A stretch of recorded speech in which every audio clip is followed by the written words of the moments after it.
एक थे सत्राजित नाम के राजा।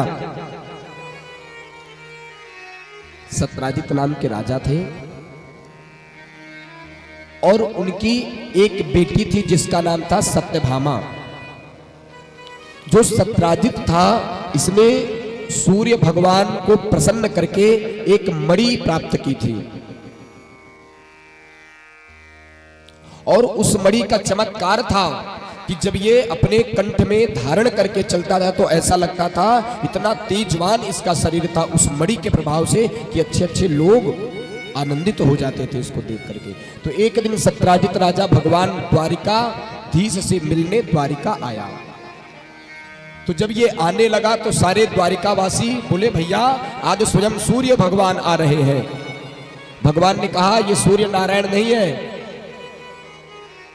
ये सत्राजित है और ये जो चमक है ये किसी और की नहीं, ये इस मणि का चमत्कार है जो ये चमक रहा है।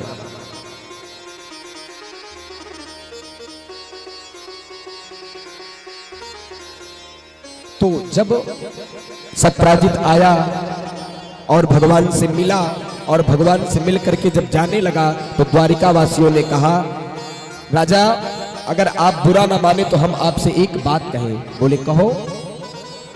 बोले बात बस महाराज इतनी है कि हम चाहते हैं ये जो आपके कंठ में मणि सुशोभित हो रही है, अगर ये हमारे बांके बिहारी के कंठ में हो तो कितनी सुंदर लगेगी, कितना सुंदर यह मणि लगेगी। तो उस सत्राजित राजा एकदम बुरा मान गया और दो टूक मना कर दिया। क्यों भैया, भगवान की इतना तपस्या करके प्रसन्न करके ये मणि मैंने ली और तुम्हारे द्वारिकाधीश को हम ऐसे ही दे दें? इतना परोपकार हमको नहीं करना। और इतना कह करके सत्राजित चला गया। जैसे ही सत्राजित राजा घर में आया, इसका एक भाई था, भाई का नाम है प्रसेनजित। प्रसेनजित ने कहा, भैया, प्रसेनजित ने कहा, भैया आप ये मणि एक दिन हमको पहना करके देखो, इसमें हम कितना अच्छे लगते हैं।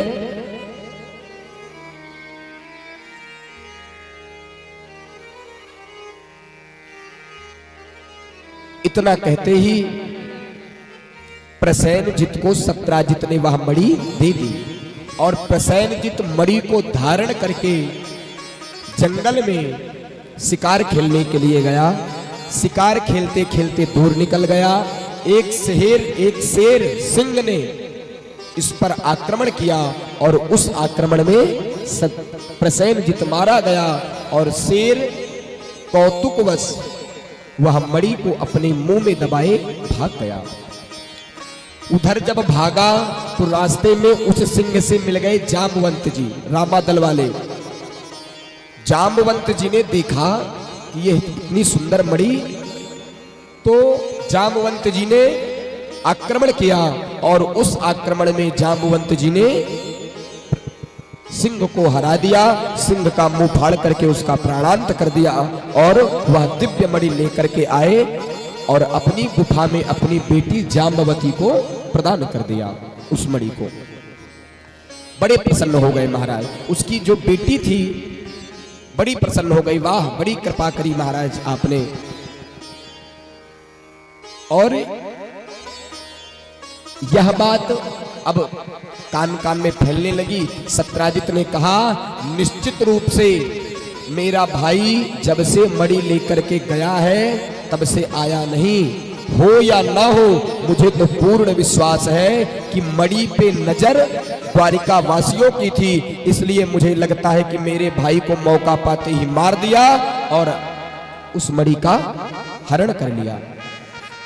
तो अब इसने अपने पत्नी से बताया। पत्नी से कहा, देखो ये बात पूर्णतया प्रमाणित नहीं है, इसलिए किसी से कहना मत। मुझे तो लगता है कि जो मेरे भाई ने मणि लेके गया था वो मणि द्वारिका वासियों ने ले ली। तो आप जानते हो कि कभी कोई बात माताओं से नहीं कहनी चाहिए, और कोई बात माताओं से कहना तो कहने के बाद ये मत कहना कि ये बात किसी से मत बताना। कहीं तुमने ये बात कह दी कि किसी से मत बताना, तो वो सबसे, जब तक वो दूसरे से बता नहीं देगी तब तक उसका पेट दर्द रहेगा महाराज। तो सत्राजित जब अपनी पत्नी से बताया तो पत्नी का पेट दर्द हो गया।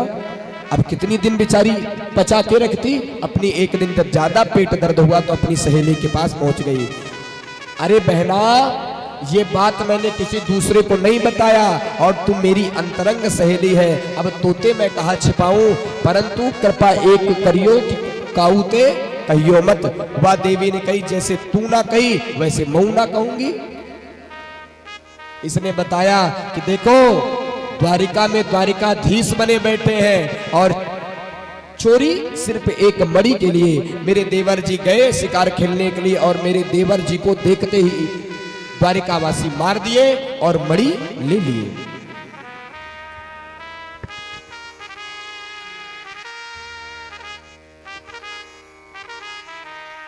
तो भैया इस सखी ने अब दूसरे से बताया। अब देखिए, माताओं की बातें मैं इसीलिए कहता हूं, कोई बात माताओं से बताना नहीं चाहिए। बताओ तो ये मत कहो कि किसी से बताना मत। तो जब सत्राजित अपनी पत्नी से कहा, उसकी पत्नी ने एक सखी से दूसरे से कहा। अब दूसरे सखी का भी पेट दर्द होने लगा। अब बेचारी वो भी ना पचा पाई, वो भी अपनी एक दिन सखी के पास पहुंच गई। बहना, एक बात तोते बताऊं, अब तोते मैं कहा छिपाऊं, तेरे से मैंने आज तक कोई बात छिपाई नहीं, यही लिए काउते बताइयो मत। जैसे बहन तू ना बताई वैसे मैं ना बताऊंगी। और मणि के सारा वृत्तांत सुना दिया। उसने उससे बताया, उसने उससे बताया। और ये माताओं की देन है कि करने करने जपंजना, कान कान में बात फैल गई और ठाकुर जी महाराज की द्वारिकाधीश की बदनामी पूरे द्वारिका में हो गई। सब कहने लगे, अरे भैया ये तो बचपन का ही चोर था, पहले माखन मिश्री चुराता था और अब मणि चुराने लगा। भगवान ने कहा, लेना एक न लेना दो, फालतू में हमारे सर पर एक कलंक लग गया। तो जब तक ये कलंक नहीं छूटेगा तब तक लोग मुझे घृणा की दृष्टि से देखेंगे। इसलिए हम कहते हैं भैया, अपना कार्य करते जाइए। जैसे हाथी चलता है और पीछे कुत्ते भौंकते रहते हैं, परंतु हाथी का सबसे बड़ी विशेषता यह है कि जहां पे उसको सम्मान दिया जाता है वहां पे वो ठहरता नहीं, और जहां पे उसको उसका अपमान किया जाता है, जहां उसके लिए कुत्ते भूखा करते हैं, वहां वो ठहरता नहीं। इसलिए अपने जीवन को आप भी बनाइए, सम्मान मिले या अपमान, हर परिस्थिति में सम रहिए, हर परिस्थिति में प्रसन्न रहिए। कलंक की चिंता मत कीजिए, क्योंकि ये संसार है और संसार में भांति भांति के लोग हैं। जब भगवान को इस संसार ने नहीं छोड़ा, उनके मस्तक पर भी कलंक लगा दिया, तो हम और आप कौन हैं? और कलंक उन्हीं पे लगता है जो चतुर्थी का चंद्रमा देखते हैं। कभी भी चतुर्थी आवे तो उसका चंद्रमा नहीं देखना चाहिए, और विशेष करके गणेश चतुर्थी का। बोलो राधे राधे। इस प्रकार से भैया भगवान अपने परिकर को लेकर के मणि खोजने के लिए निकल पड़े। खोजते खोजते जंगल में पहुंचे तो जंगल में प्रसेनजित मरा पड़ा। मरा मिला तो एक सिंह के पैरों का अन्वेषण करते करते, चिन्ह देखते देखते आगे बढ़े तो शेर भी मरा पड़ा मिला। तो शेर जब मरा पड़ा मिला तो एक भालू का, जामवंत जी का जो चरण है उनका अन्वेषण, चिन्ह का पहचान करते करते आगे बढ़े तो वह चिन्ह तो एक गुफा में घुसेर रहा था, गुफा में प्रवेश करा रहा था। तो ठाकुर जी ने कहा अपने परिकरों से, तुम यहीं पे ठहरो और जब मुझे 60 दिन हो जाए तो तुम चले जाना, ना निकलूं तो। बात ठीक थी। परिकर को बैठा करके भगवान द्वारिकाधीश उस गुफा में प्रविष्ट हुए। जब आगे पहुंचे गुफा के तो गुफा में देखा कि बहुत सारा वहां पे प्रकाश आ रहा है। वो प्रकाश को देख करके बिहारी जी समझ गए, कुंज बिहारी, और बोले कि हो या ना हो, मणि कहीं यहीं पे है। इस प्रकार से भगवान जब गए तो उस मणि से जामवंत की बेटी जाम्बवती खेल रही थी। और अचानक जब द्वारिकाधीश की बेटी, द्वारिकाधीश को बेटी ने देखा तो चीख पड़ी एकदम से, और चीख सुन करके जाम्बवंत जी दौड़े दौड़े आए। बेटी क्या बात है? बोले पिताजी देखो, बिना बताए पता नहीं कौन घुसा चला आ रहा है। मगर जाम्बवंत जी ने एक न देखा दो, सीधा गए, कालर पकड़ कर दो मुंह के जड़ दिए जोर से। तो भगवान भी कम नहीं, सोचे न समझे, और बदली में 4 मुंह का भगवान ने भी जड़ दिए। फिर क्या मुक्केबाजी है गई। कभी भगवान जाम्बवंत जी को पटकते हैं, जाम्बवंत भगवान को पटकता है, और महाराज पैर से पैर कसे हैं, दोनों बलिष्ठ हैं, हाथ से हाथ कसे हैं, दोनों अपना अपना दांव लगा रहे हैं। और जब देखा कि बहुत दिन हो गए लड़ाई करते करते, तो भगवान ने जोर से कुले पे फेंका जाम्बवंत जी को और दबाया, और छाती पे महाराज हाथ को रख करके इतने मुक्के जमाए जाम्बवंत जी में, इतने मुक्के जमाए कि नस नस ढीली कर दी, और जाम्बवंत जी उठ करके चरणों में लेट गए। महाराज हो या ना हो, आप ही मेरे राम जी हैं, क्योंकि विश्व में मुझे आपके सिवा कोई हरा नहीं सकता, इसलिए आप ही हैं। ये बात रामा अवतार की है। जाम्बवंत जी के मन में एक क्षोभ रह गया था कि भगवान से भी युद्ध करना चाहिए, भगवान मेरे लायक है, मेरे युद्ध करने लायक कोई नहीं है, एक है तो भगवान है, क्योंकि ये तो रावण को भी मारने वाले हैं। तो भगवान ने कहा अगले जन्म में तुम्हारी मनोकामना पूर्ण करेंगे। तो आज इतने मुंह के जमाए कि नस नस ढीली हो गई। उसके बाद जाम्बवंत जी ने कहा आप क्यों आए हैं? तो मणि का पूरा वृत्तांत सुनाया कि ये मणि मैं लेने के लिए आया हूं, और हमको कलंक लगा हुआ है। जाम्बवंत जी ने कहा प्रभु ये जो मणि है ये मैं अपनी बेटी को दान कर चुका हूं, और पिता जब कोई वस्तु अपनी बेटी को दे देता है फिर वह दोबारा अपनी बेटी से नहीं लिया करता। तो प्रभु मैं तो यह मणि दे चुका हूं अपनी बेटी को। तो बोले भैया चाहे कुछ भी हो, ये मणि तो हम अब लेकर ही जाएंगे।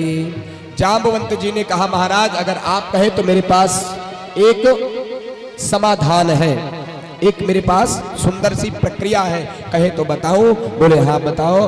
बोले महाराज मेरी बेटी है जाम्बवती, उससे आप विवाह कर लो, और इसके बदले में आप दहेज में मेरे से मणि ले लेना। फिर क्या था, भगवान ने कहा सुभस्य शीघ्रम, जंगल में मंगल हुआ, और जाम्बवंत जी ने अपनी बेटी जाम्बवती का हाथ द्वारिकाधीश के हाथ में दिया और मणि को दिया, और भगवान द्वारिका में ले आकर के जाम्बवती को सुंदर सा स्थान दिया पानी ग्रहण करके, और वह मणि सत्राजित को भेंट करी। देखो भैया फालतू में तुमने हमको कलंक लगाया, तुम्हारा भाई मरा मिला, और जहां से ये मणि ले आए साथ में अपने साथ प्रमाण भी ले आए। बड़ी लाज लगी सत्राजित को। अब आप जानते हैं कि जो समाज है वो 1 मिनट में ही बदलता है। कभी किसी नेता को अच्छा बना देंगे, और जब उसकी सत्ता गई तो वो बुरा हो गया, और जब उसका सत्ता आई तो यही समाज उसका तारीफ करने लगती है, वाह क्या राजा है। ऐसे ही भगवान को अभी तक सब गाली दे रहे थे, अब कहने लगे उल्टी बात। देखो हम तो पहले ही कह रहे थे कि द्वारिकाधीश के महलों में भली क्या कमी है, वो कभी चोरी करेंगे। इस दुष्ट सत्राजित को शर्म आनी चाहिए, इतने भले आदमी पे इसने इल्जाम लगाया। इतनी गाली सुनाई कि सत्राजित रो करके भगवान के पहुंचा, प्रभु अब मैं जी नहीं पाऊंगा, और मैं सुन सुन करके ही मरूंगा। भगवान ने कहा जैसा तुमने किया वैसा भरो। बोले महाराज सबका मुंह बंद करने के लिए मेरे पास एक चाबी है। बोले बताओ। बोले महाराज मेरी एक बेटी है सत्यभामा, उससे आप विवाह कर लो, और जब आप मेरे दामाद बन जाएंगे मैं आपका ससुर बन जाऊंगा, तो दुनिया सब जान लेगी और मुझे कोई गाली नहीं देगा जब हम रिश्ते में बंध जाएंगे। बोले ठीक है। तो सत्राजित ने अपनी बेटी सत्यभामा का हाथ भगवान के हाथ में दिया, और